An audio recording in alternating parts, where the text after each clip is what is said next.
fucking animal, you piece of shit, little tiny dick licker fucking asshole fucking eye!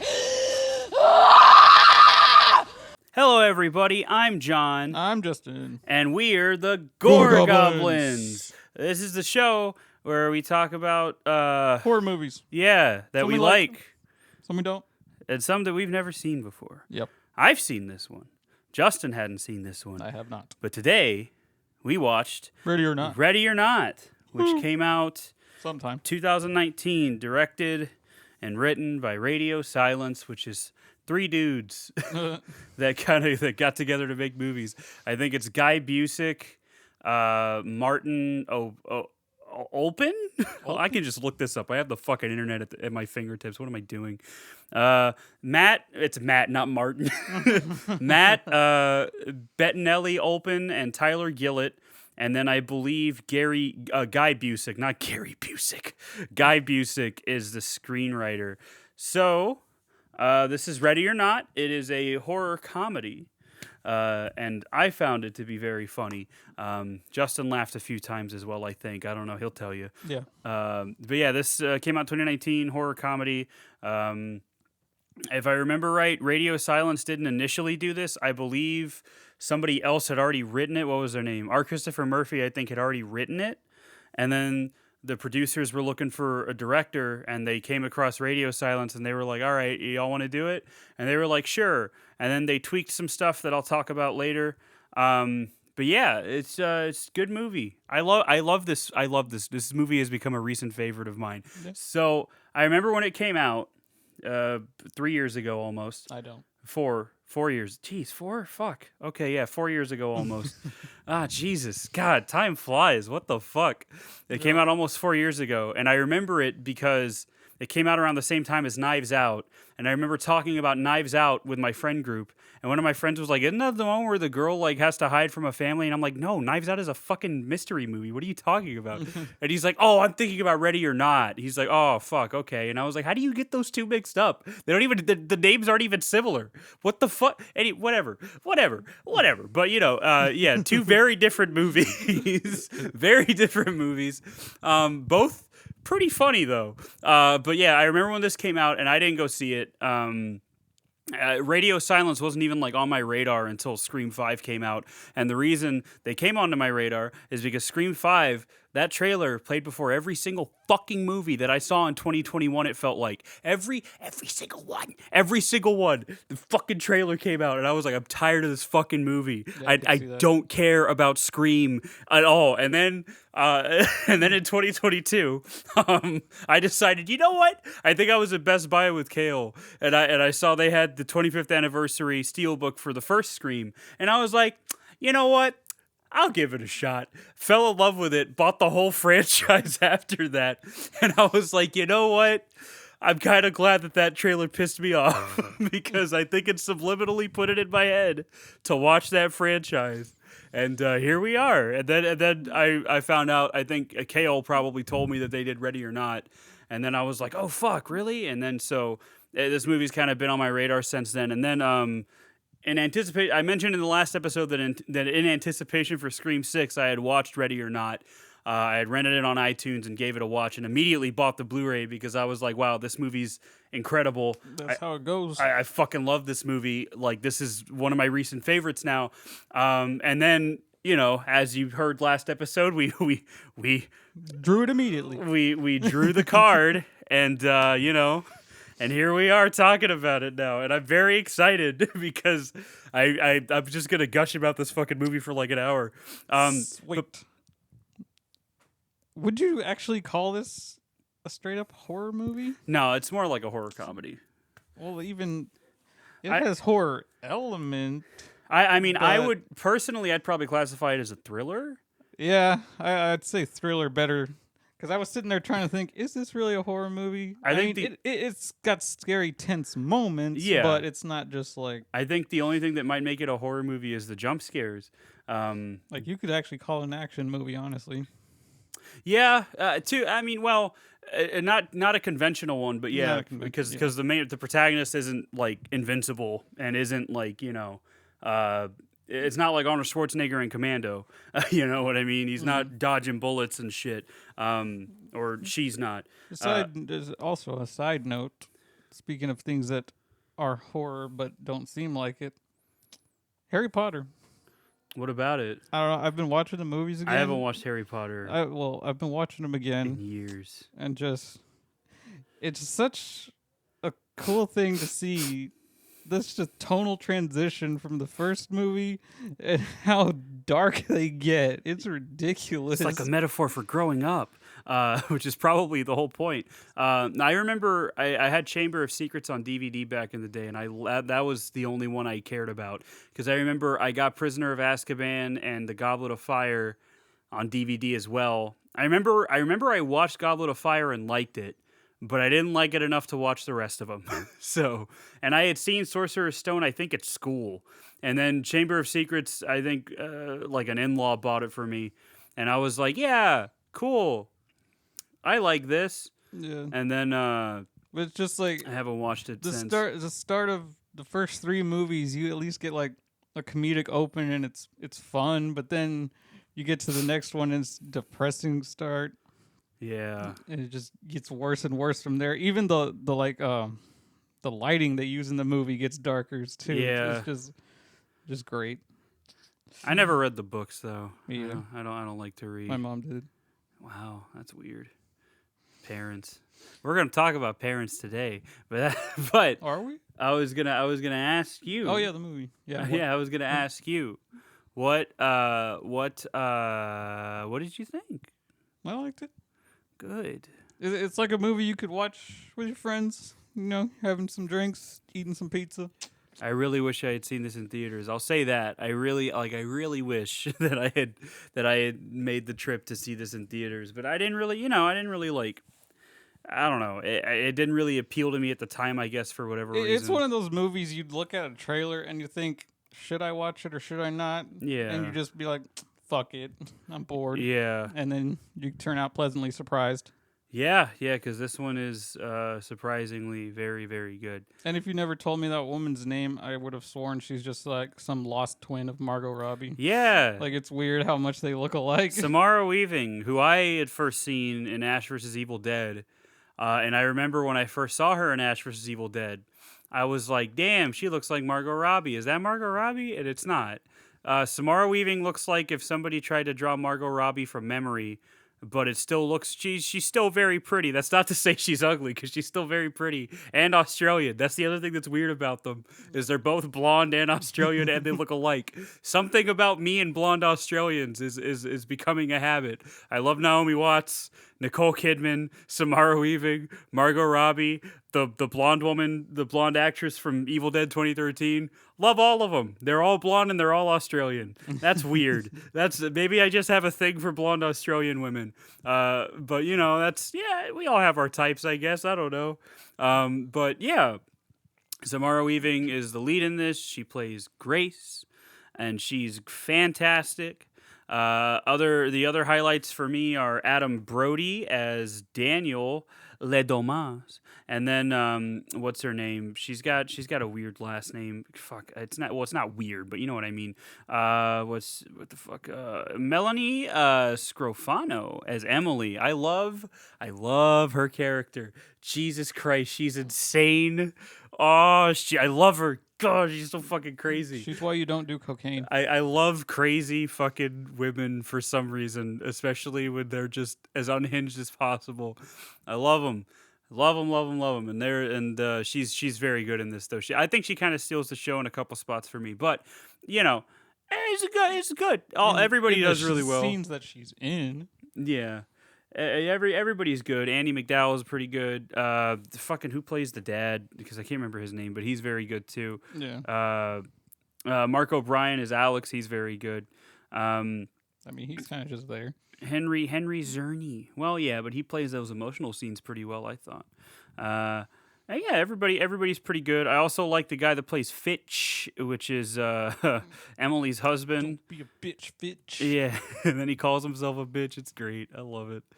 But yeah, so this movie is good. All the cast is great. Music's real fun. It's a real fun movie. Yeah. It's a very fun. It's a crowd pleaser.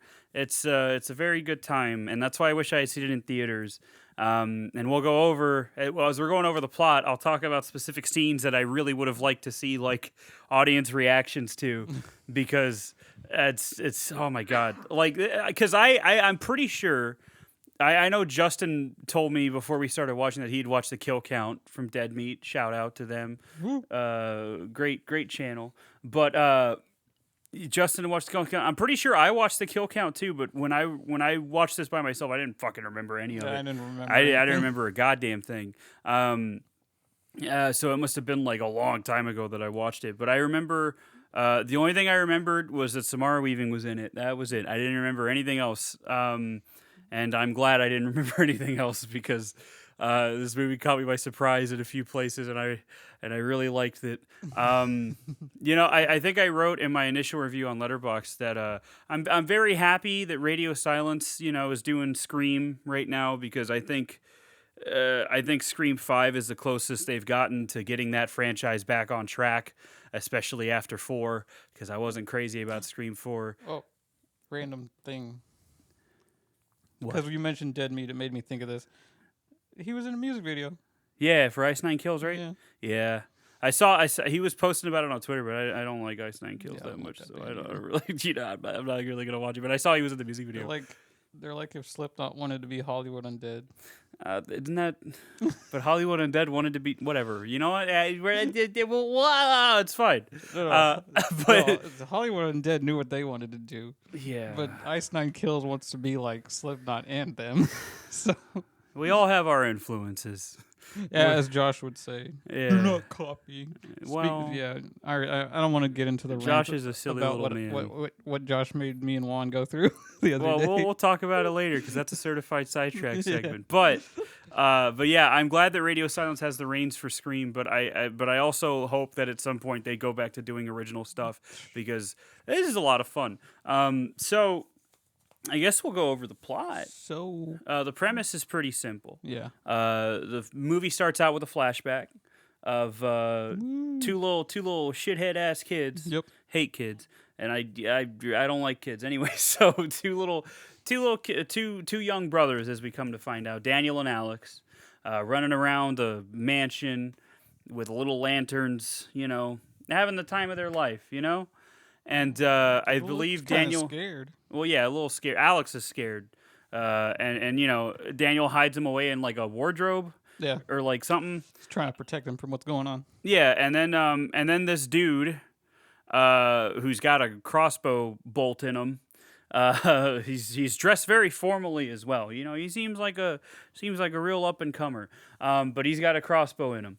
So he's Well, actually, it Not was doing longer than a crossbow bolt, so it was technically an arrow. All right, Daryl Dixon, get the fuck out of my room. Anyway, so he's got. I guess his what's her name? Daniel and Alex's mom did hunt with a bow and arrow, so maybe she had a bow and arrow. Maybe that was what was her fucking name? Was it Victoria? Yeah, because that goes in line with what she says later on when she shoots at Grace. In my defense, it's been a while. Yeah, is it fucking Victoria? Becky. Why did I thought? Oh, he said Beck. I thought he said Vic, and that's why I was like. I thought you said babe. Well, it doesn't. See, we all hear different things. We're all fucked up. Anyway, so yeah, she's So that tracks. But anyway, this guy's asking for help. It's like, Daniel, help me. And then little Daniel's like, he's in here, because kids are pieces of shit, and you shouldn't trust them. Was that too harsh? Nah. That might have been too harsh. I don't like kids. I'm just being honest, man. But yeah, so he knows he's in here. So then the family basically comes in on him. They're all wearing masks too. Little like weird fucking, I guess just masks. Whatever. Yeah. It kind of reminds me of the masks from A Clockwork Orange a little bit. He gets hit with a crossbow bolt. he goes down for the count. There's also a bride there that we come to find out is what's her name? The ugliest woman to ever exist. Well, hey, well that's not being fair No. to her. Helene, played by Nikki Guadagni. Guadagnine? I'm not gonna. Is she an element on the periodic table? She might be. I don't know, man. I don't know how to talk You know, sometimes. The thing that bothered me every time I looked at her after scenes from the flashback when she's older, Yeah. the way she had her hair, it just looks like someone has been like pulling on that and stretching her entire face. Yeah, her hair resembles that of Jack Nance's in Eraserhead. I don't think that was intentional, but I think it's funny. So when she's older, anyway, because when she's younger, she kind of just looks like a girl with a short haircut. And she's crying. She's crying. She's upset. So then. As the rest of the family is dragging this poor fucking guy, Charlie was his name, into the family room, Becky takes a moment with Daniel to tell him that she is proud of him, and this haunts him for 30 years, which is where we flash forward to. 30 years later, we see Grace, played by the wonderful Samara Weaving. Not Margot Robbie, I promise. And she is reciting her vows as Alex looks on, which is bad luck, which is kind of, telling of what's going to happen. I realized as it was going on. The other thing that kind of tells is while they're talking, Grace mentions something about how excited she is to join the Le Domas clan or whatever, and then he's like, "Oh, we prefer Dominion," and I'm like, "That's cute. That's a good little foreshadow right there." There's a lot of little things in there that are great. But yeah, so then they're getting ready for the wedding. Daniel comes up and is like, "Hey, I've been sent to fetch you two. Let's go down, do the fucking wedding, whatever." They have a little brotherly love. Reminds me of Justin and Josh. We've never done that. So they share a little moment. But The instant we see each other, the first words that usually come out of our mouths are "bitch." yeah, that's fair. It's like that Eric Andre bit where Hannibal Buress is like, "Hey, Eric, look at me," and then he looks back, "Bitch." I'm like, that's. I used to do that to your brother all the time at work. That's like the first thing I say in an Xbox Live party. Everyone else says, "Hey, what's up?" I just say "bitch." Well, yeah, it's brotherly love. See, nothing like it. Nothing like the love of your brother. I wouldn't know. I'm a single child. I'm an only child, as they say. And Hey, we're Goblin brothers. and I wouldn't have it any other way. Yeah, we're little green boys. I'm not green, not anymore. Not since the surgery. But You're blue. sometimes. depends on how I wake up. But yeah, so they go down to do the wedding, and we get a quick little montage of the family talking shit. That's another I appreciate about this movie. It doesn't waste time. No. It gets right to the point. It is a tight 95, 96 minutes, somewhere around there. It is it doesn't waste any time with any character. All the character intros are very organic and quick. You figure out exactly what type of person everybody is like within the first 5 minutes. Yeah. It's great.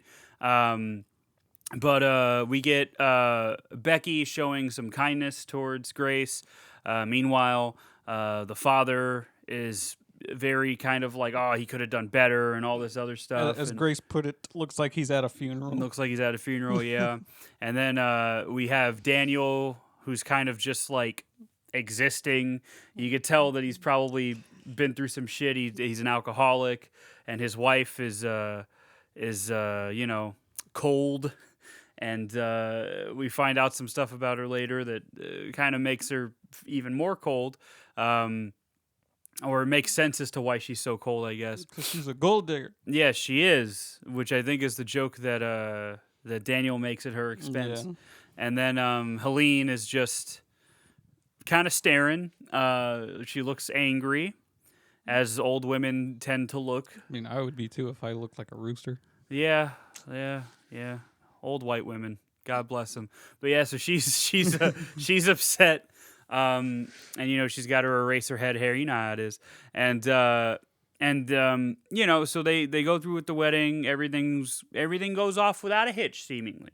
Everything's great, and then And then after that, it's like nighttime, and Alex and Grace are. Grace is like, it's time to get down to consummating. Yeah, she's very eager, very happy that she has a husband, and that's because you find out she didn't. She's a product of the foster care system. So she wanted a real family that she could just have as her own. Big mistake. What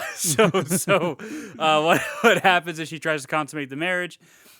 She looks in the mirror, and she sees Helene just kind of creeping. And this is a great scene because it establishes, again, very organically, it doesn't like shove it in your face, very organically establishes that there's hidden hallways in the house. And that it's this big sprawling mansion with hidden hallways, and you never really. I think in the commentary they mentioned that they wanted to make it seem like you never really knew just how big it was. They just wanted it to kind of feel almost endless, and I think they pulled it off. Because you never really get like even a full exterior shot. No, everything. I mean, you get exterior shots, but you don't get like an aerial, a full on. Yeah, you don't get like a drone shot or anything like that. And I think a lot of the storytelling in this is done very well. I think. And so, she's like, hey, they're waiting for you downstairs, whatever. And then she goes in through this secret doorway into the secret hallway. And so Alex is like, yeah, well, we got to play a game. And it's tradition, every our time family. someone new joins the family. Yeah, every time they someone have new to joins play the family. a game. And, it's all this stuff. And we get like a few foreboding things about how Alex's father is like, or Henry's like, or Tony? Is it Tony or Henry? I think it's Tony, because Henry's the name of the actor, I think. Yeah, Tony Le Domas is like, if she pulls that card, are you going to be prepared to do what you have to do? And then Alex earlier in the movie in an earlier scene tells her, I'm giving you an out. You don't have to do this. We could just run away and live our lives, And even Daniel's kind of like, you sure? You sure you want to marry my brother? Like, I'm saying that because I like you. You don't want to be part of this family, all this shit. And that's another thing I really like about this movie is that the entire family isn't like evil, like stereotypes. They're all human. Like they all feel like real people. And I appreciate that a lot too, because, we get it. Rich people are evil, but like it wouldn't have been as fun if they were just uncompromisingly evil. Yeah. It's more like they're begrudgingly carrying on this shitty tradition because they have to. And so yeah, Alex is just like, we play a game, you draw a card, whatever. So they go down and they go down to the room, and it's this big fancy like game room full of trophies and a prop gun with blanks, display only ammunition, shit like that, And by trophies, you meant hunting trophies. Hunting trophies, yes. And then there's like a portrait of Victor Le Domas, who's the great grandfather of I think that was Tony. Of Tony's great grandfather. It's a portrait of him with a dead tiger, so that automatically puts him on my shit list. Because why you kill a fucking tiger? How dare you kill a tiger? All right, tigers are cute, just like my little buddy George here, who's my little baby. Maybe one day I'll work at a zoo. Yeah, well that'd be cool. You can, if you have a bad day at work, you can just throw yourself into the tiger pit. And and pet it till I'm happy again. No matter what happens in there, you won't have to worry anymore. You'll either pet it until you're happy, or they'll get a free lunch. Either way, your fears will be gone sooner or later. So if someone wants to give me $2,000 for that course that I can take to do that, please. It's a $2,000 course. Yeah, you've looked into this to become an animal behaviorist. Oh my god. Yeah. It seems like it would be fun, but like those are probably long hours, and then you got to work weekends, and you can't like actually pet the animals. But who knows? Maybe one day I'll see you on the news because you let all the animals out and they're wreaking havoc in Houston. I just ride the tiger into the city. Yeah, that's how I want to go out. So yeah, they go downstairs and they're hanging out, they're having a good time. Tony. Before this, they have a little get together in another family room that I forgot. I forgot about this scene where we're introduced to Emily and Fitch because they're late, as you know, apparently is a common thing. And they introduce themselves to Grace. Emily is a very bubbly white girl, and she's bubbly. She's bubbly because of Coke, and not the soda. I'm pretty sure there's a part that I didn't catch earlier, She or go wild. the first time, where she's got like powder on her nose, and Grace kind of like rubs her nose to like tell her that, you know, she's got powder, and Emily just kind of rubs it off and just kind of like, yeah, we're gonna be best friends, whatever. And I'm just like, Jesus Christ. And I love the exchange between her and Helene, because Helene's just like, brown haired niece, you continue to exist, and I'm just like, fuck, man, that's rough. She must be great at parties. Fuck. So yeah, you get an introduction, and while this is all happening, Grace and Fitch have two kids. Two little shitheads. One's named Georgie, and that's the only one we get the name of, I think. And they're running around with the masks from the beginning of the movie saying, kill, kill, kill. You know, they're having a good old time. And Daniel's like, hey, stop, you know? Get the fuck, stop it. Take the fucking mask off. And then Fitch is like, no, let him play. And then he calls Daniel an asshole. And then eventually they go into the game room. And you know, they're all having a good time talking. Tony decides to tell this great story about a Mr. LaBelle, who was a man that made a deal with Victor Le Domas, where I believe if he won a card, or if he could figure out a puzzle box before their ship reached port, then he would finance whatever, you know, whatever venture he wanted to take. Whatever venture he wanted to take. And the Le Domas family in this universe is a very rich board game family. They started out by selling cards, and then they made board games. And I think Tony mentions that under his leadership, they board bought games and sporting goods. Yes. Then under Tony, he bought 4 sports teams. Yeah, 4 professional sports teams.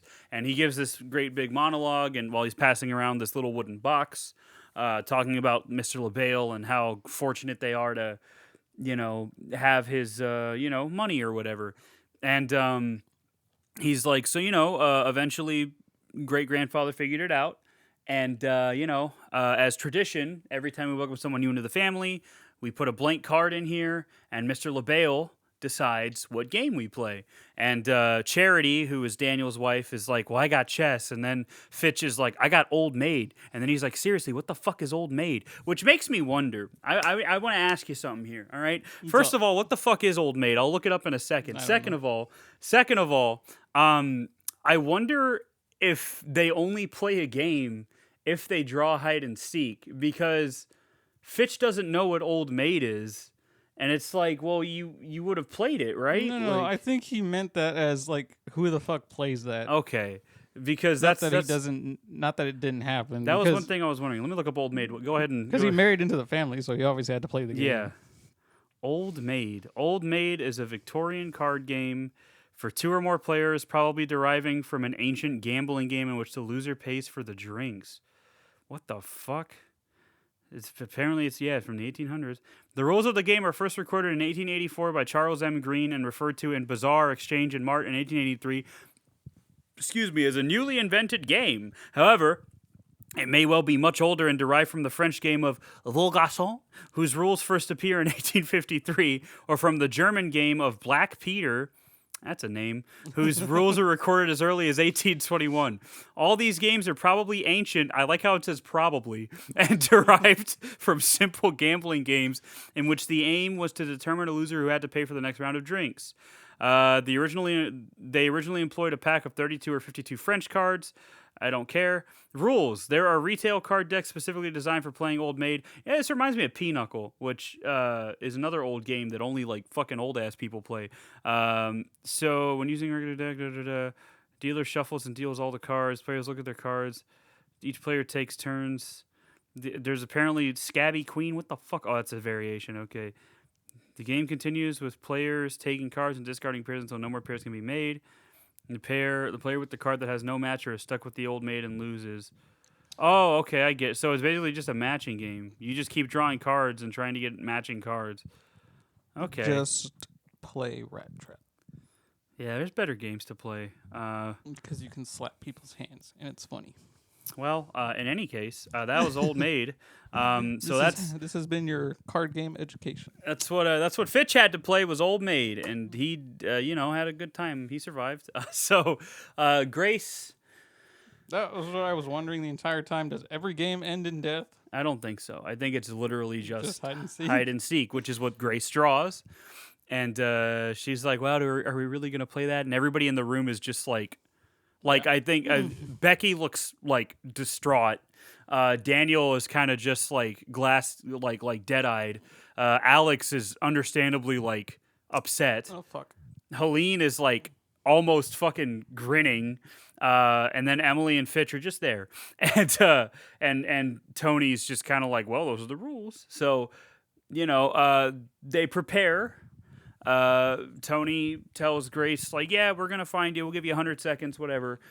And then they establish that there's security cameras, But we're not going to use them. because we're gonna play him the same way that my great grandfather would have played him, because that's tradition.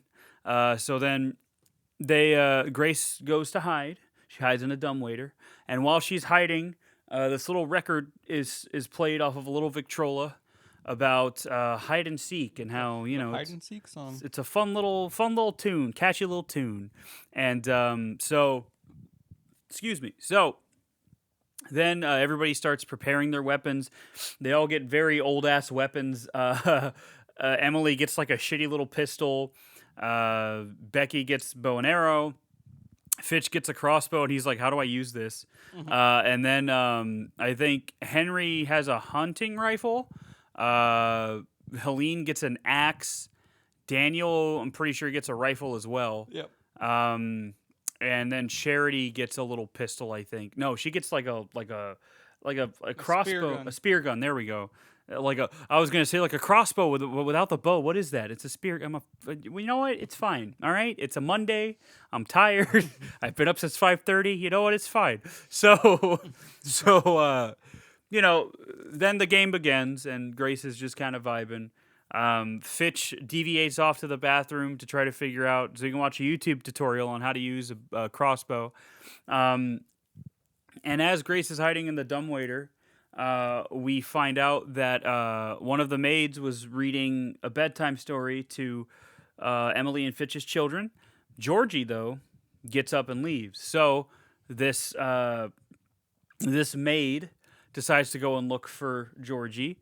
And Alex, who is sitting out on the hunting because, he loves Grace, decides to take one of the secret passageways to his room. And he grabs Grace as she's walking past the room and takes her in. And then he tries to explain to her what's going on. And then they hear the maid, so then they hide behind the bed. And the maid's looking in the room for Georgie. Can't find him. She's about to leave because she hears something in the hallway. And she walks out and gets domed pretty hard. She gets hit. Yep. And she goes down immediately, and Emily's the one that shot her, and she's like, oh, I got her. And then she goes up and sees that it's not Grace, and she freaks out, and then everybody rendezvous there, and Daniel's like, does this count, as a sacrifice? And then Helene's like, no, it doesn't count, whatever. Old white women, you know how they talk. So then she's doing that, and so she's bleeding out, and there's a part where Emily's like, oh, it'll be okay. And she coughs up blood, and Emily's like, no. It's Emily reacts. What I love about her character is that she reacts like a spoiled little rich girl would react to the slightest inconvenience. Although these aren't really slight inconveniences, but it's funny because it's just, I just love how she reacts to things. But so then the family drags the body away, and Daniel's like, come on, let's go for a walk. Let's get you some fresh air or whatever. So they're taking the body out, and as they're taking the body out, Tony's like, oh, she was my favorite, which is a line that I like a lot.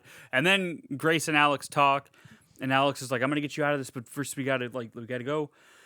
we got to find a way out. They locked the house down, so we got to. I'm gonna get you out of here though. Like I promised. Like I didn't want this to happen. So then they go into the secret hallway, and as they're going into the secret hallway, Emily comes back in because she forgot her gun, and she gives herself a little pep talk in the mirror, and then does a fucking line of coke off of her hand, and then she grabs her gun and takes off. I love that scene so much. Oh, it's so good. Did she do a little woo with the She mirror? does like she does a little fucking noise. Yeah, I love that so much. Oh, it's one of my favorite parts of the movie. So then Alex and Grace are talking in the secret hallway, and they have a little moment where like Alex is like, "I promise I'm gonna get you out of this, but like I had to propose to you because you would have left because you wanted a family. Like like I'm sorry, but like I had to play along." And she's just like, all right, they say I love you. And then Grace takes off to go to the kitchen. As she's leaving the secret hallway, she walks out right in front of, I believe, Helene. It was Helene, Daniel, Tony. Yeah, pretty much all of them. And so Emily sees her and tries to shoot, and she fucks up, and Grace is able to run off, and Tony's like, Jesus Christ, Emily, and then Emily's like, I don't know what I'm doing, which is another one of my favorite lines from the movie.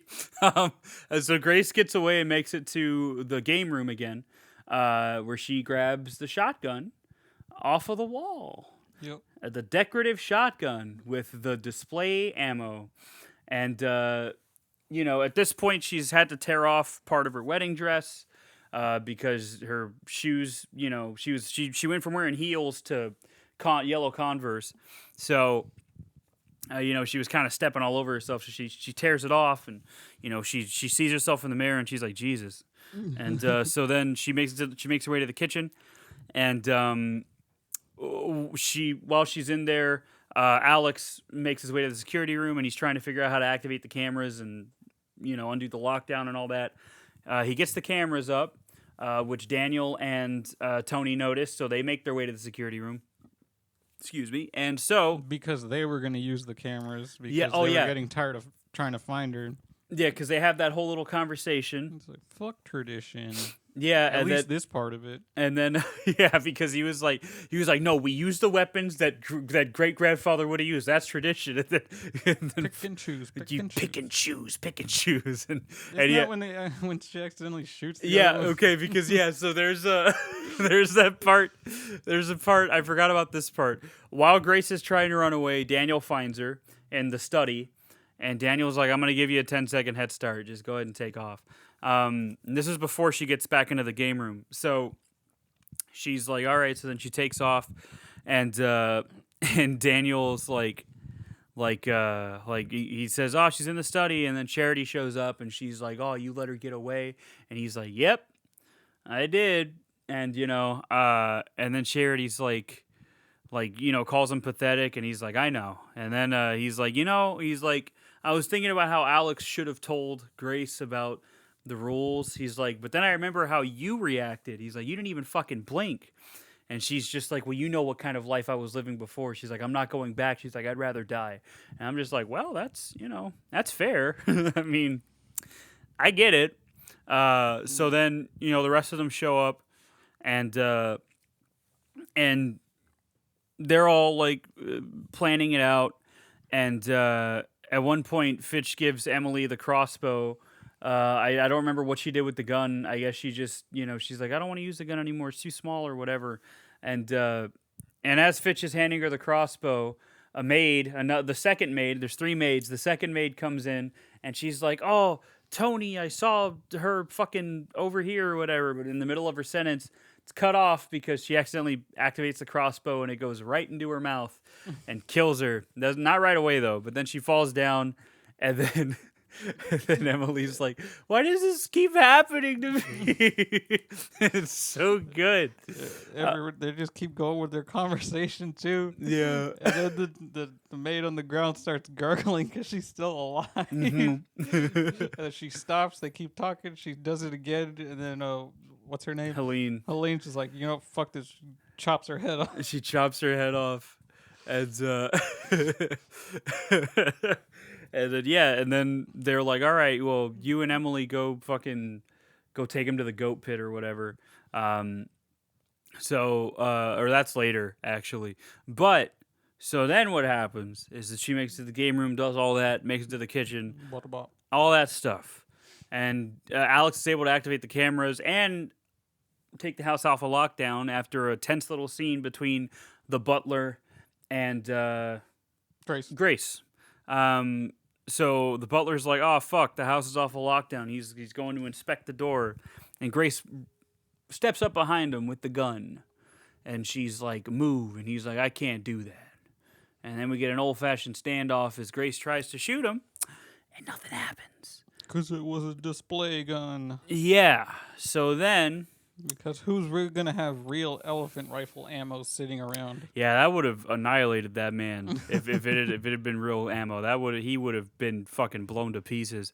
It would have been like in Resident Evil 4 when you get the hand cannon, and the merchant's like, "What are you doing with that, stranger? Hunting an elephant?" And then I'm like, "Yeah, actually, I am." And then you upgrade it all the way, you get infinite ammo, and it does like 99.9% damage. You can like two-shot fucking bosses. It's a good gun. I love Resident Evil 4. Yep. Can't wait for the remake. It better have that gun. Yeah, it probably will. I don't know if Mercenaries is going to be in it. I feel like it should be. It should be, but I doubt it. I can't wait to see Krauser. Oh, he's going to look so good with his fucking big old arm. Oh, can't wait. Shit, they don't change that. Can't wait. For last thing I heard, they're doing everything's going to be in there. The island and everything. So Just redone. good. Because the island drags a little bit. I hate it. Anyway, so It's short but tedious. I love Resident Evil 4. It's one of my favorite games ever. But yeah, so, she fails and she runs away. No, she breaks the pot of boiling water across the butler's face to turns get away. turns into Two-Face from Batman Forever, and there are fates worse than death. So she makes her way around the house again. Daniel and Tony break into the security room. Alex almost strangles Tony to death, but Daniel stops him and then knocks him out. And then they take his body to handcuff him to his bed frame in his room. And that's where we find out that Grace was, because she's hiding outside the window as Helene and Tony are talking about how Helene was the one that was the bride that should have killed Charlie herself, because I was just afraid of who I was, because Alex is meant to lead the Les Dumas family and all this other shit. Because he's supposedly the only one who's seen the spirit of LaBelle or whatever the fuck his name was. Yeah, he's the only. And then he's like, "Oh, he was 5. Who cares?" So then, they eventually leave. And then in another scene with Fitch, he's texting a buddy named Kip. I don't know why I remember that, but his name is Kip. And dude's like, "What up, dog?" And Fitch is like, "Idiot." And then he's like, "Nothing much, family shit." And then as he's typing it out, you see Grace just fall into the bushes. And then Fitch is like, looking around, and then he's like, "Huh, whatever. Must have been my imagination." And so then he goes back to texting, and then Grace is out of the house now, and she's making her way out, and Making her way downtown. And not yet. So then she makes her way out, and she's walking around, having a good time, and she sees a light from a flashlight, and she's like, "Oh fuck. Oh, no. They're going to find me." No. So then she escapes into a barn full of goats. Just slathered in goats. I mean, like, caked in goats. Goats everywhere. Like, it's a lot of goats. You might have thought it was a Slipknot video. Yeah, from Iowa era, specifically. Maybe Gray Chapter 2, but Iowa's, that's the one I associate. But that's besides the point, because what happens next is she's hiding. She's hiding from this person, and you find out that this person is little Georgie, because he's a little fucking shit. Didn't want to stay in bed. I hate kids. So then he's got a little gun. shoots Grace through the arm after she or through the hand, actually, like straight through the hand. She just thinks, oh, innocent kid, like, oh, Georgie, help me. Straight through the hand. That's rough, man. And then yeah, George just shoots it through the hand. She punches him in the fucking face, and he goes down. And then and then I think she goes to grab the gun, and then she's scared by a goat jump scare. I'm not gonna make that joke. Never mind. She's scared by a goat jump scare, and she falls into the goat pit, which, as you see, is a pit full of dead goats. And then Charlie's skeleton body. She throws up. Wouldn't we all? I bet it smells fucking atrocious. Yeah. So there's just a shitty little ladder that Grace now has to climb with one hand. So she does that. And at this point, she's been through about as much as Lara Croft in the reboot series. So, she's making her way. She's making her way up there. She makes it to the top. And so there's a nail sticking out at the top. The ladder breaks. The ladder. So she's trying to hang on with her one hand. Yes. And she's like, well, I'm not going to be able to pull myself up with one hand. And then, like you said, there's the nail sticking there. And as soon as I saw that fucking nail, I knew what they were going to do. So, yeah. I mean, if we knew, y'all know what she's about to do. She just sticks her holy hand through that nail. Stigmata. To support herself so she can pull herself up. And then she does, and like, her acting really sells it, man. She is, because that's a completely computer-generated nail. That is not a practical gag. That is a fucking, like, that was all CGI, and Samara just had to sell it, like, in the acting. And she did, because there's a little part where she looks at it, and she's, like, disgusted by it, and I'm just like, oh my God. And then she pulls it out and screams her little, as somebody on Letterboxd put it, her little tropical bird scream. And she's able to pull herself up and get over. She looks over at Georgie and calls him a little fucker. Same.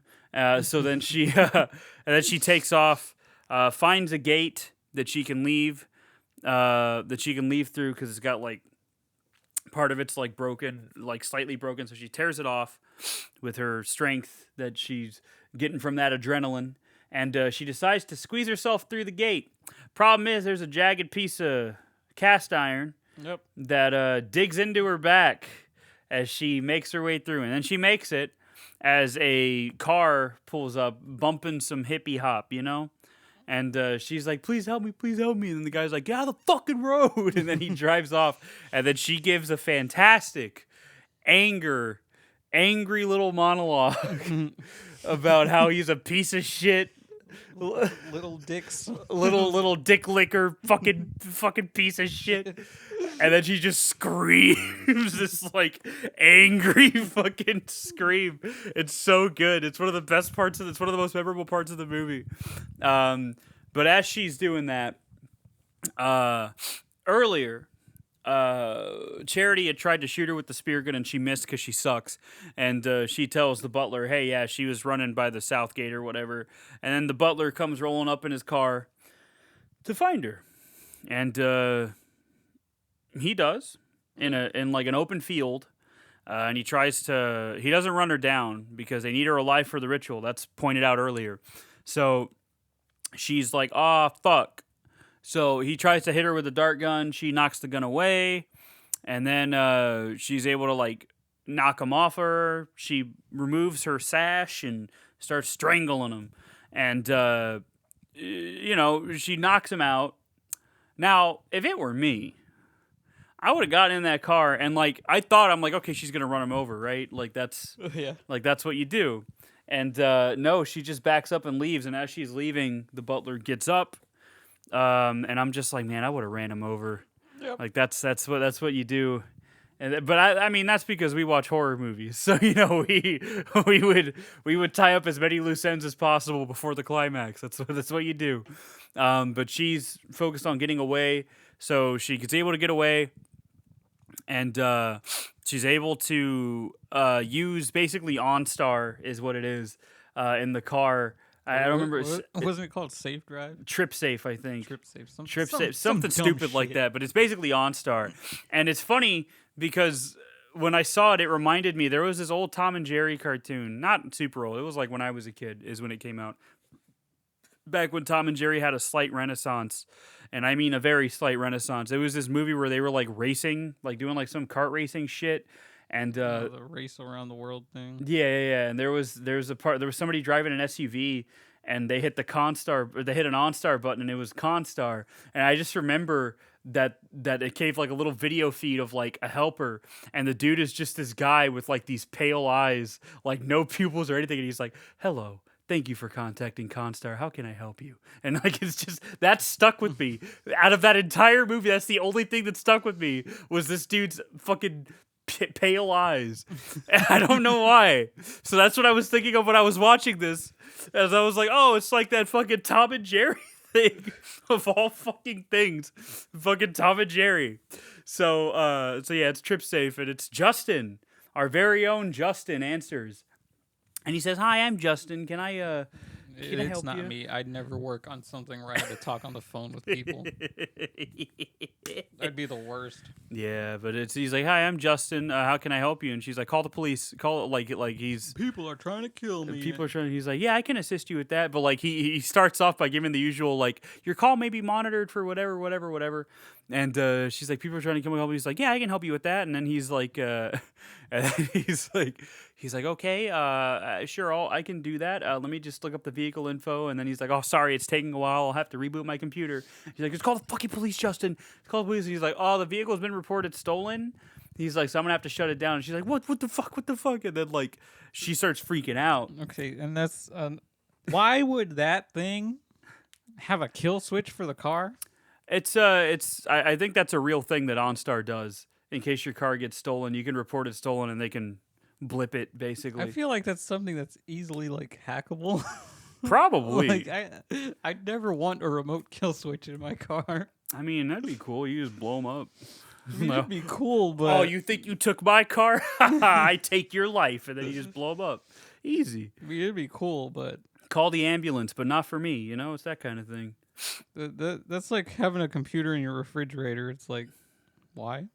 Yeah, but then you can start like a weird like romantic relationship with that fridge. Yeah. Or then the fridge gets jealous of your partner, and it turns into a whole thing. Some things don't need that much technology, people. Well, you know what? That's the world we live in now. Yeah. We got smart speakers. We got fart speakers. I mean, that's fine and all. We got plenty of other stuff. Just shit that looks like it should be in a sci-fi movie. Nah. We got Megan. We got everything. We got all you could ever want. Yeah, Megan. We got all you could ever want. I mean, I'm gonna watch that movie when I get the chance because of what everyone's saying about it. It looks, I just can't get it past looks goofy as hell. I can't wait. how weird she looks, and then other shit that I've seen involving dolls that look like that. Well, it's a horror comedy. It's Well, I another get one of that, those. but I can't the wait. the creepy side of that comes out, and I'm just like, I know there's dudes watching this for a very specific reason. That's and with anything, though, dude. it's- That's oh, unfortunately jeez. with anything. Yeah, that's probably why Josh is gonna watch it. I'm sorry, that was too much. But he's, no, that's with anything, man. But yeah, I wouldn't be surprised if I wouldn't be surprised. But Megan looks like a lot of fun. I'll probably get around to watching it. I hope. If someone doesn't make a Drake and Josh edit with that, I've already seen a couple. the memes. internet has wasted their time. I've already seen a couple memes, but I wonder because like the writer, I think same writer as *Malignant*, which we are going to cover one day because it's on the one-off list. Same writer as *Malignant*, and *Malignant's* fucking bonkers. But she mentioned that like in the script the kills were a lot gorier and stuff, and she was like, hopefully one day, you might see that. And I'm like, oh, that's cool. Maybe we'll get like an R-rated like Blu-ray or something. That'd be nice because it's PG-13. So, I'm not saying that means it's going to be bad because, like, Drag Me to Hell was PG-13. So, I also don't agree with a statement somebody saying that, oh, Chucky's got competition. No, he doesn't. Oh, that was just how it is. You know how it is. He doesn't. You know how it is. As far as, like, queer icon status goes, he probably does. But, like, as far as, like, killer doll status, no, of course not. Because a lot of gays love Megan, and that's completely fair. But that's besides the point. We'll talk about that when we do Child's Play. Yeah, I didn't understand that. Don't worry, I'll get into all that because I know all about that. Because it's a doll? No. Or did It's, something happen in the movie? It's so. So it's a joke where it's like I think the marketing team misunderstands why because there's like a bunch of gay people on Twitter that love it a lot, and the marketing team is like, oh, we think she's a queer icon because like we think Megan's resonating with queer people because of some like weird philosophical reason, and then like some gay person on Twitter was like, no, I don't know who needs to tell you this, but like you have to understand that gay people just like it when women do terrible things. That's just something that we like, and that's fair because I love insane women more than I should. That's very fair. That's very accurate. It's funny. I don't know why. But that's why. But that Megan has kind of become like, especially on the gayer side of Twitter, like this big like thing full of memes and shit. It's great. But she's a robot. You think, right? It's weird. Listen, I don't make the rules. All right. I'm just telling you what I'm seeing. But people just are desperate for some kind of recognition. Just live your life, be happy. I don't think it has anything to do with that. I think they just like the character. It's like like the character, just don't put it in another box. It's like what's the word? I don't remember. There's like tons of like killers like movies with like female villains and shit, and gay people just like latch onto that for whatever reason. It's very weird. I don't make the rules, like I said. I just abide by them when I can. Like gay people like Cruella de Vil sometimes. I don't know. I mean, that makes more sense to me than Megan. She's a Cruella de fashion Vil's icon. fashion, like yeah. And then she's her mom was killed by Dalmatians. That's the origin story that we always knew we needed, right? We didn't. With Emma Stone. Love Emma I Stone. mean, that was fine, but the whole that story was kind of Her ridiculous. mom getting killed by Dalmatians. That's so weird. That's why she hates That's Dalmatians. so weird. It's so weird. But Still yeah, not as bad as the Mulan live action, but we're not gonna talk about that. Yeah. Mulan's too near and dear to my heart. I can't even like I was gonna give it a chance and watch it when it came to Disney Plus, and then I was like, no. just watch Elvis's video. I'm like, I think he's the one I watched about it. I'll just watch the original again and be fine with that. But yeah, Mulan's great. So I forgot where we were. Grace. Oh yeah, the car stopped, and she was like, fucking Damn it. the kill switch." And then another one Engage. of my favorite lines from the movie was another one of my favorite lines from the movie was when whatchamacallit, where she's like, Justin, are you there? And then Justin's like, yeah, I'm still here. Is there anything else I can help you with? And then she's like, hey, you can go fuck yourself, Justin. He's like, nah, okay. He's like, have a good night. And then he hangs up. And then that's when the butler pops back up. Stevens is his name, and dart guns her, and she has a little vision of her and Alex, and it's kind of foreshadowing because Alex, like the vision turns red, and Alex is wearing the kill mask, and all that fun stuff. And then Stevens tries to take her back to the house. Grace is able to kick him in the face a couple times, and then they get into a car accident. Stevens fucking dies. Good. Grace crawls out of the car, and Daniel's like, I came out here to get some fresh air, and you fucking literally crashed a car into my tranquility. And Grace is like, you can let me go, though, and all this other stuff. And, he's like, yeah, but I don't want to let my brother die or whatever. And I think before that is the goat pit scene where they go dispose of the maids' bodies. Emily finds Georgie, who has a black eye, and Georgie's like, yeah, I was trying to kill that girl. And that's what everyone else was doing. And then Daniel's like, why would you do that? And then Emily's like, follower people. And then Emily's like, I'm so proud of you, son. And then Daniel kind of like has a PTSD moment. But then, so he finds Grace, and I'm thinking, he's going to let her go because of that. No, he knocks her out, and he's like, I don't want to let my brother die. So then they take her inside, and they're about to kill her.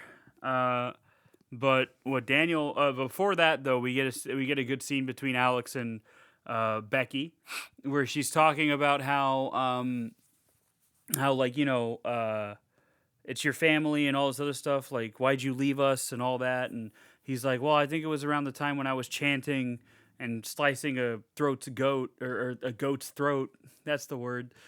When I was slicing a goat's throat, I realized maybe this wasn't normal. He's like, but it felt normal. He's like, I guess anything's normal when your family says it is, And I'm like, that's yeah, it's true. And then he's like, but I'd pick Grace over you because she's the opposite of y'all. And then more foreshadowing when Becky says, I don't think that you believe that a woman that you've known for a year and a half knows you better than I do. And I'm like, oh, that's moms. That's how moms are. My mom says that too. But my mom isn't evil. My mom's great. I love my mom. But, moms be like that. They be knowing their kids very well. Yeah. So they're about to kill Grace. And unbeknownst to everybody, Daniel has poisoned the chalice as they're doing their little ritual chant. And they all start throwing up blood. And so Daniel is able to get Grace off of the table. And then he's like, all right, let's get you out of here. And he's like, oh, I didn't kill him, though. Like, I just gave him a nip. They'll just shit weird for a week. And so then he's like trying to get her out of the house. And then Charity finds them. And Daniel's like, hey, you don't have to do this, And Charity's like, I'm not going back. And, whatever. And Charity shoots Daniel in the fucking neck. And Daniel goes down. Yep. No.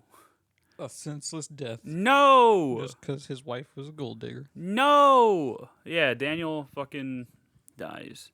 And he starts bleeding out. And then after Grace beats Charity up a little bit, and she goes to check on Daniel, and he's just like, go. And then Alex is broken free from his restraints because he did a little shimmy with the handcuffs on the bed frame. And then he finds Daniel as he dies. And as Grace is trying to leave, she's confronted by Tony. She knocks Tony out with a lantern and then throws the lantern into curtains, which then catch fire. Burn. And then she's confronted by Becky, who tries to shoot her with a bow and arrow. And Becky's like, in my defense, it's been a while. She missed. And then, she missed, yes. And then they do a little fist fight. Grace is able to get a hold of the puzzle box, and she bashes her fucking face in. She bashes Becky's face in because she's like, fuck your family. And it's worse because Becky says something like, I really did like you. No, but she says that. Oh, but I thought you'd be the new me. Well, not just that, but she says something about, like, she insults her as far as, like, foster families go. Like, she says, like, you don't deserve a family. Like, you should have stayed in foster care. Something shitty. Like, she said something, like, shitty that struck a nerve. And then Grace just beats her face in, literally. Like, to the point where a clump of hair is, like, stuck to the bottom of the box. And I was just like, geez. Yeah, she's doing that. That's when Alex walks in. He's like, oh, so you killed my brother. Now you killed my mom. Yeah, and he's upset. But, in her defense, she was going to die. And so Alex turns on her. And then everybody goes in there. And, they're saddened by the two deaths. Well, I don't know about Daniel, but Tony sees Becky and he's upset. And so they're about to kill Grace because it's almost dawn at this point. Like, we gotta hurry. And so Alex is like, hail Satan, but Grace is able to dig her faint nails into Helene's hand, and she kind of tanks the hit in her shoulder, and then she pulls the knife out of her shoulder and, like, gets back and like a cornered animal. She's like fucking like tense and screaming and shaking. And then it's at this point that Helene realizes that it's too late. It is already dawn. Dun, dun, dun. And she opens the curtains and everybody's like, oh, fuck. Like, everybody's cowering. And then nothing happens. Nothing happened. And they're just kind of like, oh, so it was all bullshit? Like, fuck, it was all bullshit. What have we done? Like, what do we do about her now? And then Helene, in her fanaticism? I think that's the word. Yeah. She's like, oh, I don't care. I know it's too late, but I won't let you down again, Mr. LeBeo. The girl still dies. And then she tries to swing an axe at her, and she fucking explodes. She fucking explodes into chunks. And again, I wish I'd seen this in a theater because the reactions to that were probably fucking amazing. Like, oh my God. It was... You don't expect this at all. It caught me off guard. So, like, when she blew up, I was like, what the fuck? Like, I was like, yo, yo, what? and then yeah, so then everybody's like, oh fuck, like everybody kind of reacts, gives their reactions, and then Fitch is like, you were right, I don't want to be a part of this anymore, and then he blows up, and then Charity's like, no, I didn't mean it. Gracie's like, I just want to go home. And then she blows up. And then at this point, Emily and her two kids scream. And Emily's like, go hide. And then she goes around the door frame. And you just see two little explosions and one big explosions full of meat. It was like 3 meat cannons that they had set up. And then my favorite part is Toady, who then grabs the box and he's like, no, I am in control. You're not going to kill me. I did everything you wanted. He's like, I am in control. And then he blows up. And then Alex is the last one standing. And at this point, Grace is laughing because, like, she's like, which I think was unscripted. And she's laughing and she gives a little snort. And then Alex is like, no, Grace, honey. And then she's like, no, get away from me, you selfish fuck. And the way she says that, love it. Perfect line delivery, perfect line read, no notes. And so he's giving me another chance. You see, like he didn't take me. He's like, I get a do-over with you. Come on, please. And then she's like, oh, Alex. And she takes the ring off. She's like, I want a divorce. And she throws the ring at him and he fucking blows up. And she's just like covered in blood at this point. and according to Samara Weaving, the blood tasted like caramel. And she's like, ooh, okay. And then and then she's looking at the chair, Mr. LaBelle's chair, and then like a flame like happens and you see like his apparition kind of nod at her. And then she's like, fuck. All right. And then she Time to go. She walks out of the mansion as it's burning down. She sits down on the front steps and lights a cigarette. Becky's cigarette case. Oh, that's where she takes liked. Becky's cigarette case and she smokes on the front steps and the cops show up and they're all like, hey, we got to get out of here. We got to control this shit. And then, what happens? Oh yeah, they ask her like, Jesus, what happened to you?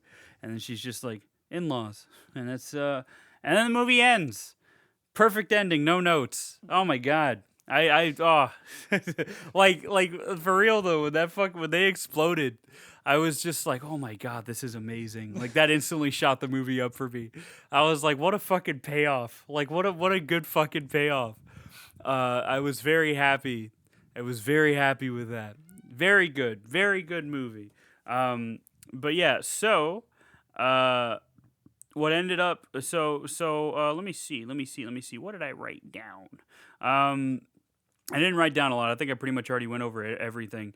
The only other thing is that Grace is wearing a wedding dress throughout the entire movie. It becomes more tattered and shit as the movie goes on, which is supposed to be like a visual representation of everything going down the shitter as the movie goes on. 17 different versions of Grace's wedding dress had to be made for continuity and stuff. And in the original draft of the script, this is the part that I wanted to talk about. In the original draft, before Radio Silence got involved, Grace was going to die. Like, she was going to kill Becky and then die. And it was going to be this really bleak ending to a movie that, as far as I know, was still supposed to be a horror comedy. Which would have been a real fucking downer. Yeah, that wouldn't have fit. And I think Radio Silence came in and they were like, let's change that. So they wrote an 11-page ending, alternate ending, and the producers liked it so much that they were like, just do that. So then that's what they did, is they went with that. And I'm glad they did. Yep. Because fuck, that would have been depressing. And then yeah, blood tasted like caramel. And in the original script too, after she knocks Georgie, after she gets out of the goat pit and calls him a little fucker, she was supposed to say that as she punched him again before she left. Which, to be fair, that's what I would have done. I think I told Justin that I probably would have just like killed whoever I knocked out. I would not have fucking don't leave him. Held back. If I was going out, fuck it, whatever. Also, that fight scene between Grace and Becky was the first thing that Samara Weaving filmed for the movie. But yeah, we liked the movie a lot. And I think this movie came out at a good time because we've been kind of seeing a renaissance for horror movies in terms of how well they're received.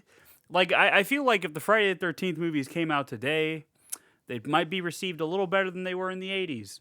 But Maybe. that's besides the point, because the wonderful bastion that is Rotten Tomatoes gave it an approval rating of 88%. That's Still pretty don't good. care what they say. That's pretty good, considering. Average rating of 7.2 out of 10. Site's critical consensus reads, smart, subversive, and darkly funny. Ready or Not is a crowd-pleasing horror film with giddily entertaining bite, and it's a good thing that it's fun, because if it had had that ending, that would have sucked. Yep. I forgot to mention that last week they gave, I think, Ju-on the Grudge like a 42%, because they're stupid. So, well, I mean, it's just a critic's consensus anyway, but like, apparently a lot of people didn't like that movie. But that's besides the point, because this one's good, and Ju-on the Grudge is good too. Eat shit. Yeah. But yeah, so this movie's very good. I enjoy it quite a bit. I think, I don't know how I would have reacted. So, if you were in this situation, Justin, would you have liked to have been told about what would happen if you married into the family? And would you have still married into the family? Depends. Because I don't know what the chances of drawing that card are. Like, I don't know. Well, as far as we know, it's only happened twice. Yeah, twice since at least Becky had been in the family.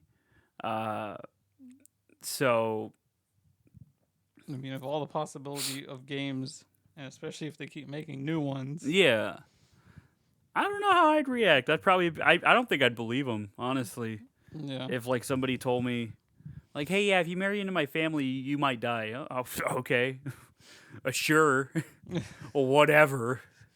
But, you know, I don't know how I'd react. I don't know What would it depend on for you, though? who the person is. Oh, okay, that's fair. Well, that's just sappy. Get out of here. Fuck off. Fuck that. I'd assume you'd have to be in love with this person if you're willing to marry into the family. That was the idea. but no. Yeah, I don't know how I'd react. I probably wouldn't. I'd probably be like, I don't think I'd believe it. But then if I got into this situation, that Grace found herself in, I don't know. I might just lay down. I'm gonna be real. Like, I don't think I'd. It's kind of like that thing where, like, you talk about what would you do if a zombie apocalypse happened. I'd probably kill myself. I'm gonna be honest with you. I don't think I would do anything because I would not survive. I am not ready for that kind of hardship. I'm pretty sure I would just. That's it. All right, you're gonna eat good for a little bit, George, before you die, unfortunately. And that's how this is gonna go. Yeah. That's grim, but you know what? This is a representation of how the ending of Ready or Not could have gone if they went with the original ending. Themes, thematic. I did it. Woo. But yeah, no. I like this movie a lot. I really like how I mentioned earlier about how how the family isn't all just stereotypically like evil. Like, it's just like a more of a like, oh, we have to fucking do this type thing. And then like how it kind of makes fun of tradition and all that shit. I really dig all that. It's a very well written movie. I think all the action happens very organically. The characters don't act too out of character, I feel. So, you know, I think it's pretty solid. Yeah. I like it a lot. It's one of my recent favorites now. I can't believe it. It's a movie you could watch to enjoy, or a good background movie. Yeah, it'd be a very good background movie. But yeah, it's perfect for a get together with friends. Oh yeah. One of those movies, and not like in a so bad it's good way either, and that's even better, I would say. Definitely. But yeah, 100% recommend this one because it's just a lot of fun. I like crowd pleasers. Yeah. You know, and this is a big crowd pleaser, I think. The Menu is another pretty big crowd pleaser.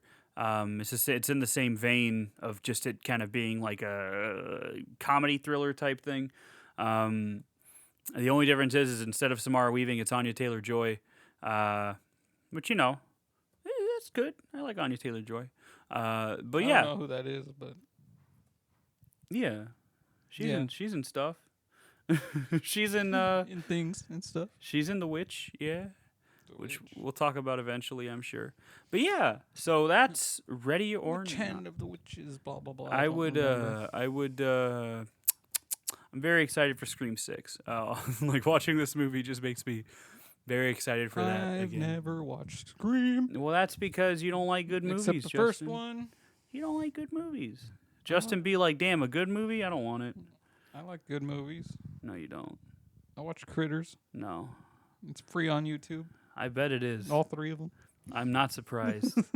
I'm not surprised Critters is free on YouTube. That makes a lot of sense. Series of Critters. I don't know. Oh yeah, Critters Attacks. I was thinking, I was going to say they made a series of Tremors, but no, that was a failed pilot because Sci-Fi didn't want to do it, even though they got Kevin Bacon back. How can you say no to Kevin Bacon? Kevin Bacon likes Immolation. Not the death, but the death metal band Immolation. So that's weird. That's a fun fact that you now know, everybody. I mean, Margot Robbie likes Slipknot. Margot Robbie does like Slipknot, yeah. And Kate Blanchett was still in character as Lydia Tarr, and she was like, "Do you actually enjoy it?" like. What, do you like monster trucks too? See, What but a I don't. bitch. But I don't know if she was being like. I think she was being facetious. I don't think she was being genuine. She I- might have been. I think she was more or less just kind of like it's like to her it probably seems like it's on the same level of entertainment value as like going to a Like, monster do people truck show. actually like that? Well, yeah, because to a lot of people on the surface, metal is just noise, and there's nothing really artistic behind it. And that's because people don't really want to dig deeper into it because it is admittedly pretty abrasive. It's not for everybody. But, you know, if you can dig into it, you can see that there's all these complex patterns and shit that, especially when it comes to drumming, heavily influenced by classical music in some cases and jazz and all this other shit. And it's just down-tuned Takes a little actual know-how. and yelled. It's just down-tuned and yelled out in anger. That's all it is. But like Randy Rhoads was like a big fan of classical music. So he incorporated a lot of classical scales into his guitar solos. Bill Ward, drummer of Black Sabbath, was a big jazz guy. Fucking John Otto from Limp Bizkit, their drummer, is a big fucking jazz dude. I'm pretty sure he was a jazz drummer before he was the drummer for Limp Bizkit, and that's why he's like unironically one of the best drummers that's in metal, like especially new metal, like Jesus Christ. But you know, Saying jazz just reminds me of when Josh had his other rant against me trying to say that Meshuggah has jazz influence. they and probably do. that they're this and that. It's like, Josh, I don't care. They probably do. You know what's funny? In Star Meshuggah's Wars, overrated. in Star Wars, jazz is called jizz. Now you know. So anyway, so that's now you know. But yeah, you know, metal does have it can be complex. And yeah, Margot Robbie likes Slipknot, and I forgot there was a bunch of other bands that she talked about she liked, but And I'm not like trying to be insulting, but I'll always think that any music that actually involves a band and playing instruments will take more talent than anything that anyone thinks is popular. I mean, yeah, but I get speaking fast and coming up with all those Well, words no. and rhymes and rap. well, now you're just talking about rap right now. Okay. But as far as like popular music goes in general, I mean, there's talent behind it. It's just that like their goal is to make money more than anything, Yeah. which you There's no know, feeling. which is something I'm not crazy about. That's why I don't like most modern rap. That doesn't mean that I don't like popular music, because some of it's really catchy. You know, it's a earworm type shit. Yeah. But with a lot of metal and punk especially, it's very against the system. That being said, you still have commercial metal bands like Metallica and Megadeth in some phases of their career, because you know Well, they've been doing it forever. the end goal is to make money at this point. They earned the right to do whatever the fuck they want. Yeah, I guess, but like I don't know, still kind of sucks. I know they're not as young as they used to be. They can't make another And Justice for All. So, but they also made the deliberate decision to be more commercial when they were still in their prime. So, you know, I don't know. That's a little weird. And then the only reason Dave Mustaine did it was because they were like, he was just jealous of Metallica. Metallica was this fucking white whale, basically.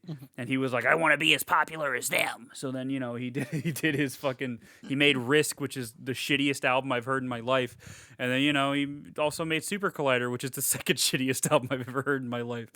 But a lot of like death metal especially is very like, unless it's overproduced, it's very, you know, against the grain, which is why I appreciate it. Devin Townsend. No, Devin Townsend, I wouldn't really call death metal though. He's like tech.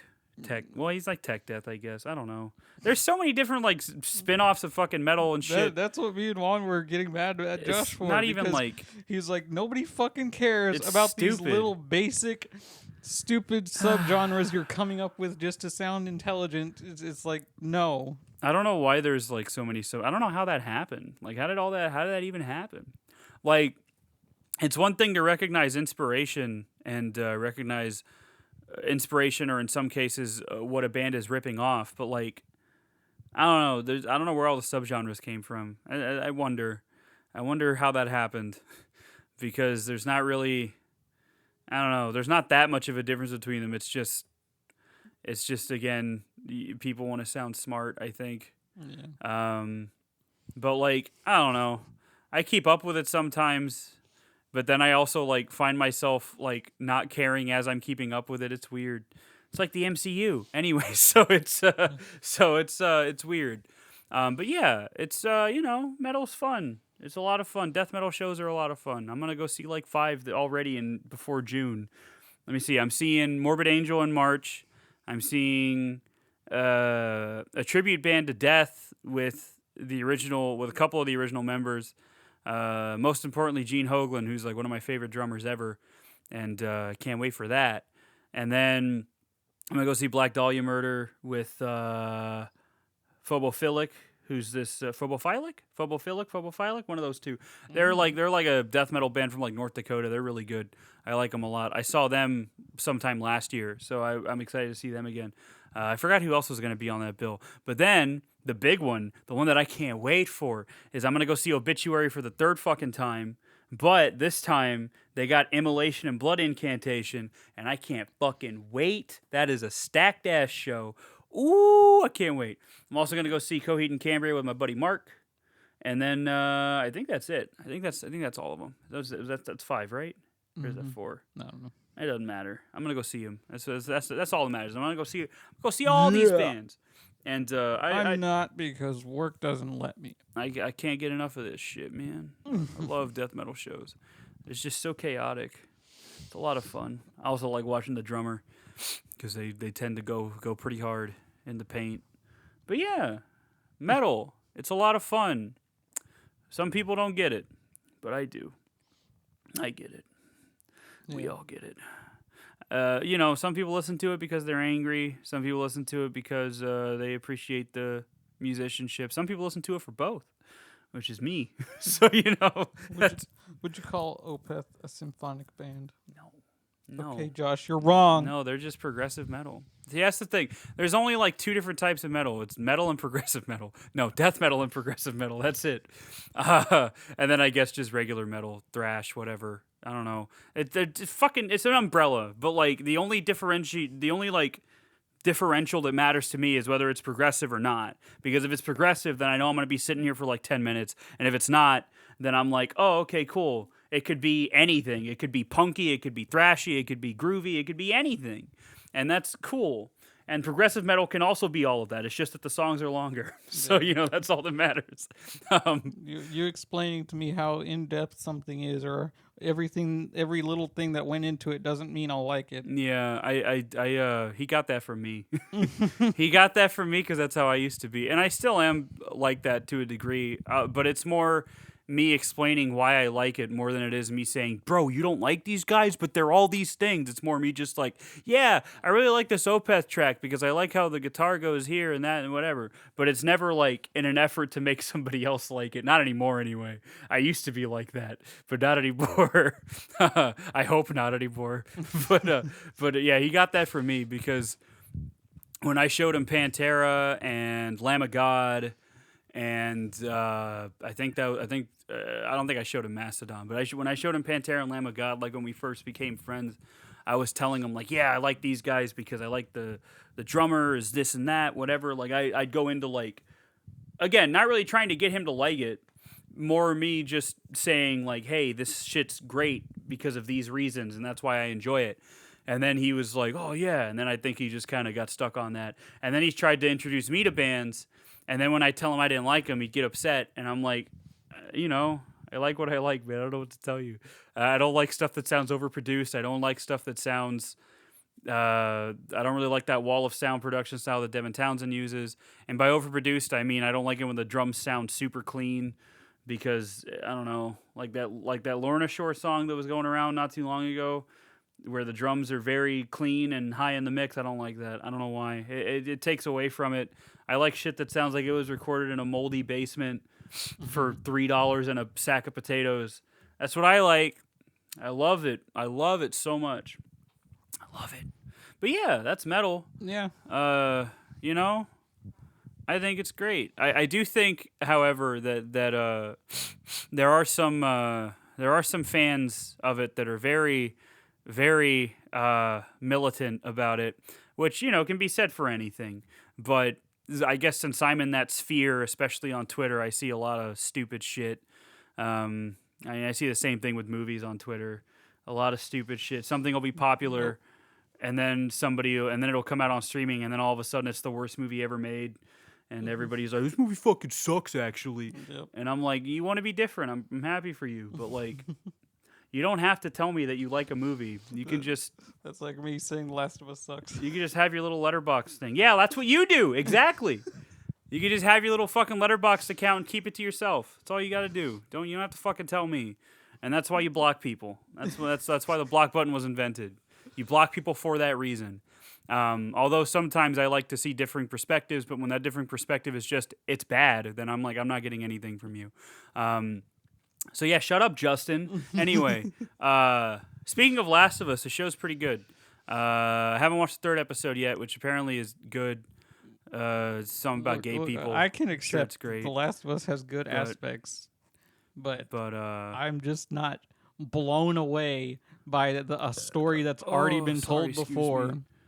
Just because it was done in a video game setting, people think it's the greatest thing that ever lived. Yeah, but I mean, like, everything's been done before. Exactly. But That's why it's not. I think what bothers me is when people act like it revolutionized storytelling in games, It as if Max didn't. Payne doesn't exist. Because Max Payne exists, and those two games were like, I think Max Payne 2 and then especially 3 more than 2 was like the first time I played like a like fully like narrative driven like, yo, this is crazy type of game. To the point where the story seemed to be more important than the gameplay. But the difference is that Max Payne 3 was a lot of fun in between all those cutscenes. Same thing with Metal Gear. Metal Gear Solid's been doing that shit since 1998, and the gameplay's fun. But I think with Last of Us, if they just got rid of that fucking weapon sway, I hated that.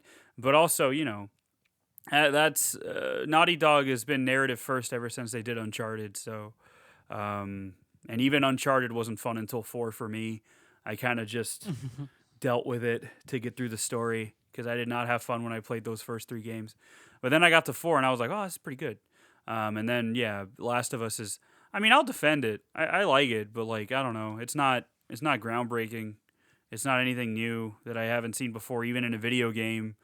I don't know. The show's good though, which I fully expected it to be because, as I think I said in an older episode, that like, it's already a fucking movie, so it shouldn't be that hard to do a show on it. But the difference is that it expands on it a little bit, which I appreciate, because a lot of the environmental storytelling in the game is kind of just shown in the show, and I think it's different enough and it adds enough to it to justify it being a show. So that's cool. I'm glad that it's doing well. I'm glad it's getting a season 2. I can't wait for the whole discourse to start up again about Last of Us Part 2. Can't fucking wait for that shithole. I was just like reading comments. Twitter's going to be insufferable again. Someone said, all these Xbox fanboys wishing they had a PlayStation now that they could play the game since they like the show so much. And I was like, nah. I don't think. Not really. Well, see, console fanboys are like the worst type of people. Those are the worst. I don't like them at all. People that act like I bet there's people that enjoy the show more than the game. yeah, I mean that's fine. But I just don't like console fanboys. People that are like, oh, my plastic box is better than yours. Like, yeah, I guess. Oh, yours has Forspoken on it. It's Get like out of here. it's like people that that can click faster than you in Call of Duty, and they act like they're better than you at life, just because their reaction time is point however many seconds quicker than yours. Ooh, you're so good, dude. Like the people that teabag Gears and Halo and shit. Come on, man. It's a fucking game. If that's all you have, do something else with your life, please. But it's whatever. It's fine. Enjoy stuff. Just enjoy. And then if Justin tells you that it sucks on Facebook, block him. That's what the button was invented for. So, because he's going to do that. I'm just there to antagonize people. Yeah, that's not healthy. Stop that. That's like, you would love Twitter, motherfucker. Like, you would love it if you actually got into it, because that's all people do on that fucking website is antagonize. And I'm just kind of scrolling through like, man, what am I doing? Like, why am I doing this to myself? I never argue with anybody. I never do any of that shit. I just scroll. I read. I just put one statement and leave it there. I watch people react, and I'm just like, why are you getting so mad? I just read what people are saying, and I'm just like, that's a weird thing. And then I just keep scrolling, and then I wonder what I like. It's probably done irreparable damage to my mental health at this point. I feel like social media was a mistake, but what are you gonna do? Yeah, it's how we live now. It's whatever. And now you got kids coming up on that shit. Come on. Yeah. It's only gonna get worse. It's just like in the movie when he says, it's normal if your family says it is, Yeah, I guess. Yep. But in this case, it's normal if your Facebook friends say it is, I guess. Yeah. It's whatever. Yeah, I mean, that's that. To be fair, you can make friends on social media and shit, but like for the most part, it's been a detriment to humanity as a whole. The internet in its entirety, honestly, has been. It has opened up avenues that should never have been opened. Roads that should have stayed closed have been opened because of the internet. But it's fun sometimes to see people get clowned on Twitter, and then other times I wonder why I bother. But that's okay. Everything is going to explode at one point or another. And, we'll be here. We'll be here talking about something. Yep. And what are we talking about next week, Justin? Isn't it White and Black Ghost? I'm going to kill you. I'm going to murder you. I forget the order of the movies. I'm going to murder you in front of your family. Oh, don't do that. I'm going to do that just because you fucked that up. We're watching Ju-On the Grudge 2 next week. Next time. I shouldn't say next week. I'm going to kill you. Anyways. There's 10 of those movies. I'm either doing this shit by myself next week, or I'm getting a guest host because you're going to be dead. Anyways. I'm not going to be dead. Well, if I kill you, I'll come back. So yeah, thanks for listening. Go watch this movie. Sorry for me awkwardly fumbling when talking about gay culture. It's been a little bit since I've talked about it openly, but that's besides the point. Go watch Megan, I guess. I don't know. We'll probably cover it eventually. That's already getting a sequel. Jesus. I think it's coming out like in 2024. But yeah, go watch Ready or Not too. It's great. It's a lot of fun. We'll be talking about Ju-On the Grudge 2 next week. Whoa. Watch it, I guess, if you want. I don't know. Follow me on Twitter, even though I just shit-talked it. Yeah. At Mustachio Cage. Follow us on Facebook. Follow us on YouTube. Everywhere you can, I guess. Tell your friends that you like listening to two fucking weirdos in their late 20s babble about horror movies. Tell them that you like that, and they'll judge you. And then hopefully they'll judge you enough to get morbid curiosity and check it out themselves. Yeah. And then they'll be like, wow, these guys are fucking lame. And you'll be like, I know, but that's why I listen to them. And then that's great. You can do that. You can do that, and it'll be fun. We're the room of podcasting, and that's okay. Yep. But no, it's great. We appreciate all of it. It's we like doing this and stuff. It's fun. We like doing this and stuff. What the fuck? I'm tired, man. Yeah. I've been up too long. So, that's great. We're going to talk about Ju-On the Grudge 2 next time. And, yeah, I'm excited to do that. That's apparently the last good one from what I've read about it. Well, actually, not if you ask certain people, because apparently The Grudge sucks, but whatever. People don't like Japanese movies sometimes. Whatever, it's fine. Read? I'm rambling. Forgive me. So yeah, that's all we got for today. Yep. Go watch movies, everybody. And come back next week to hear us ramble some more. Yeah, about movies. So yeah. All right, yeah, just say bye-bye, everybody. Goodbye. Bye.